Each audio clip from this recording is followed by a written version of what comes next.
Are you trying to install Windows 11 optional updates? Here's a short guide to help you locate and install them with ease.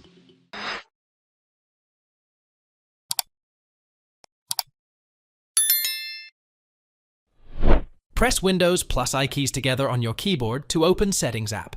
Click Windows Update on the left side of the Settings app window. Then, click Advanced Options on the right side of the window, as shown in the below screenshot. Then, click Optional Updates under Additional Options, as shown below. In the Optional Updates page, there are two options, that is Windows Updates and Driver Updates, as shown below.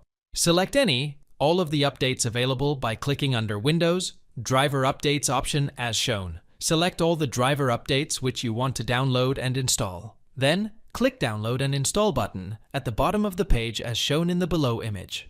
After the downloading and installing the Windows, Driver Updates is finished, close the Settings window.